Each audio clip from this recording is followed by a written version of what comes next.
Arkansas gets another big addition to its front court. It recently added Nick Pringle, South Carolina transfer at Alabama. Before that, at the time of recording this, it's a few hours after Florida State big Malique Ewin has committed to the Razorbacks. Dion, this was one of my favorite players to watch in the ACC this past season. Played on a, dare I say it, let's not sugarcoat it. Played on a pretty bad Florida State team.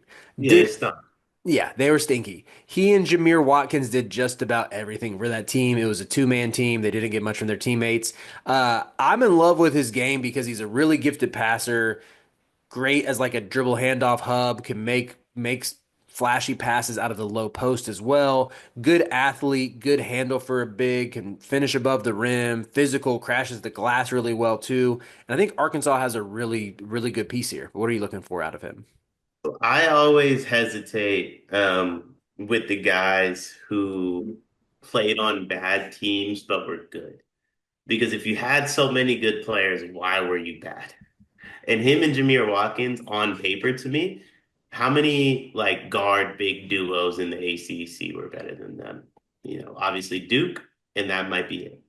So what went wrong to where you're ninth in a conference that not only was Florida State stinky, that conference was terrible. So Yeah. I always have some caution when it comes to these guys, but I mean, this guy's a freak athlete. He can finish around the rim. He can rebound well. He's tough. You mentioned his passing. He can make any pass. Will Cal allow him to?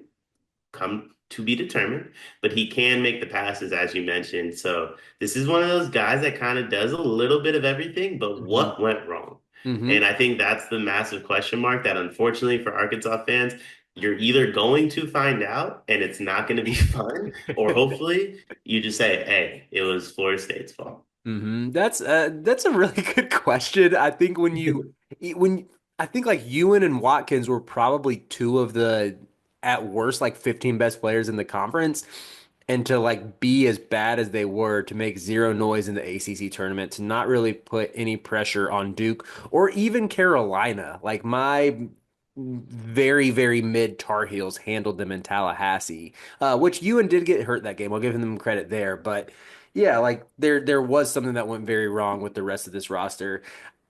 I just think that Ewan will benefit from a change of scenery, from being under a good coach. And I know Cal has plenty of question marks, plenty of warranted criticisms at this point in his career. Dion, really my big thing is, you even mentioned this, like, what does this fit look like at Arkansas? Because by my math, the only big that like Cal has had that he's let cooked a little bit with the freedom to make passes, with the freedom even to run the offense through him in the past like 6 years now, is PJ Washington. And I think PJ Washington is a pretty good comp for Ewan. Um, I would Washington, argue a dude Tierra. yeah, I think a Thiero is more like a four, as it like I think Ewan is like a strict five though, you know? Yeah. That's what I come back to with Ewan, to where I'm like really, really skilled, but is Cal just gonna like run everything through his guards again like he's been doing, or is there gonna be some creativity there where we see him take advantage of this player who can like be used all over the court as like this chess piece. Like the only thing Ewan can't do is shoot. He didn't make a three last year. Not sure if he's made one in his career. That's kind of the only that's where the PJ Washington comparison falls a little bit short. Obviously Washington's been a pretty solid shooter in the NBA and made 42% his last year at Kentucky. But yeah, there's a lot of interesting things you can do with him. I just want to see Cal like dip into his bags of tricks, so to speak. Yeah, I think with the way Arkansas's roster is shaping up, it's very talented. A lot of raw talent though, and Ewan is no different from that. Hmm. Acuff, I watched him in the Nike Hoop Summit. He's up and down. His ups are very high. I think sometimes he gets in his own way a little bit, but he's still one of my favorite players in this recruiting class. I'm assuming Carter Knox is returning.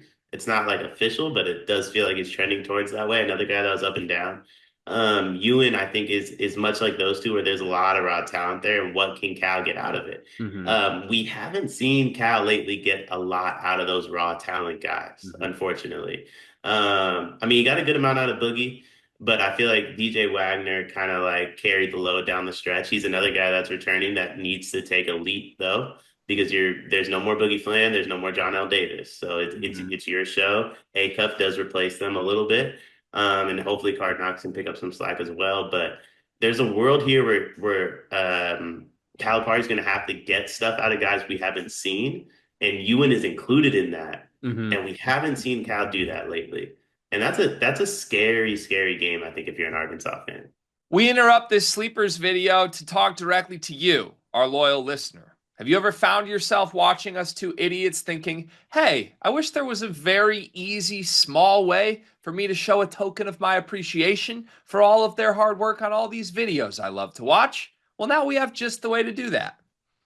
Thanks to the beautiful folks over at Underdog Fantasy. They are helping us out this month, presenting a lot of the content coming out this month, giving you a chance with a amazing offer that you can use using our promo code that Gregory will tell you more about. Yeah, so college hoop season's over, but we got like big time golf tournaments. The NBA playoffs are coming. Baseball season's underway. There's still a bunch of sports on. There's still a bunch of ways to play with Underdog Fantasy. Promo code SLEEPERS. As a new customer, you can get up to 1,000 bonus credits plus a free pick. It's one of the most fun ways to play. It's a great way to support us. And on some actual like non-ad read stuff, talking genuinely here, really helps us because if Underdog loves us, if we get a lot of people to sign up, they're going to help us continue to bring you the content that you love. Show your support. Join Underdog Fantasy. Use promo code SLEEPERS. Get up to $1,000 in bonus credits and a free pick.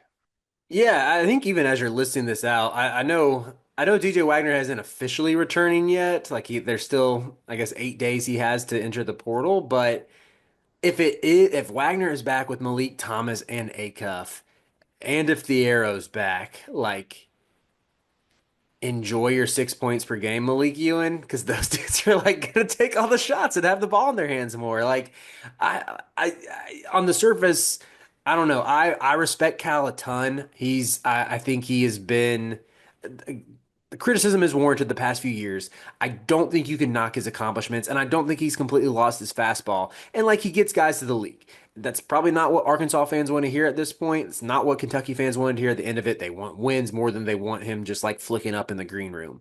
But I think like just the fact that he still carries that clout, he's going to be able to land any kid he wants. But it is just a matter of like I still think there's something there where he can pivot and get something out of these guys. But yeah, like just the way I'm looking at how this roster is shaking up, you have depth in the front court, like between Pringle, Ewan, and Thiero. Thiero and Ewan in particular, as your starting 4-5, like that's going to be a really good defensive duo. Ewan's block rate, I think, isn't truly reflective of how good of a rim protector he is, just because Florida State ran a switch heavy scheme. I think if he's allowed to camp out in the paint a little bit more, you're going to see those block numbers go up. And of course, the arrow sliding over from the weak side, like he can give you some secondary rim protection as well. Like, I was gonna say I like the idea of him being able to switch everything with a Thiero because he doesn't solely have to protect the rim. mhm. I didn't mean to cut you off, but I No, you're love good. that he can switch everything with that. Yeah, yeah. Like there, you'll probably see the block. I would assume you'll see the block rate go up a little bit, but they will probably use some of the switching that Ewan excels at, that he's good at. But yeah, it's just on the offensive side of things where, like what's the pecking order gonna be if you? Because it's not just Knox who I assume is coming back. Like Billy Richmond probably gets back as well, who had some nice moments down the stretch of the season. It's kind of like the story of what Cal teams have been pretty much since 2019, since PJ Washington and Tyler Hero were in Lexington, where that was the last year they made the Elite Eight. And since then, it's been a lot of ups and downs for Cal, particularly the postseason, where, every year it's like, what is the pecking order here? What are the roles? What's the allocation with, are you more guard dependent? Are you letting your wings cook? Or do you get back to having some of those dominant bigs that we saw with the Anthony Davises and Karl Anthony Towns and DeMarcus Cousinses of the world. And I'm not saying that Ewan is on that level. That would be unfair. But he was a focal point for Florida State. And yeah, I'm very, very interested to see how he's used and how many touches he gets. I think he starts. I think he does. I think they're starting him over Pringle. Pringle's a bench big for sure. Ralph disrespect is crazy. Dude, Pringle is a good bench big in the SEC. Anything more than that, nah. Come on now. Ralph disrespect is crazy. No, I think I agree. But I think that trio, though, Is there a better big trio in the SEC? I don't think so. Ooh. Thiero, Ewan, Pringle, right? No matter how you do it. And I think as long as Thiero's in there and you split the minutes of Pringle and Ewan and you kind of let them both know, like, hey, you got five. I think those are the best of big men, the ones that know they can play free, that know they have five. For sure, for sure. Yeah, that's a good point. I actually got to think on this. If like, what's Kentucky's front court right now has Jaden Quaintance. I hesitate with Kentucky just because I want to see him healthy. I think Yeah, Kentucky has the good best front point. court potentially in the country if he gets back to what he was at Arizona State. But until he does it, I hesitate to tap. Yeah. Even Quaintance, I'm a big fan of his, but like he's still a lot, there's still a lot of like theoreticals with Quaintance. Like he was really up and down at Arizona State even before the injury. But yeah, Yeah, I listen, think defensively though, there's no up and down. I yeah, think my guys, he would put Caleb Wilson on an island. He would put RJ Davis on an island. Your favorite guard, your favorite big, put him on an island. He's got something for we'll see. We'll see. But Arkansas, really good addition. Just gotta see Cal maximize him. So I don't think he's gonna be done in the portal, even with what Ari projects as a loaded roster. Should be exciting times in Fayetteville.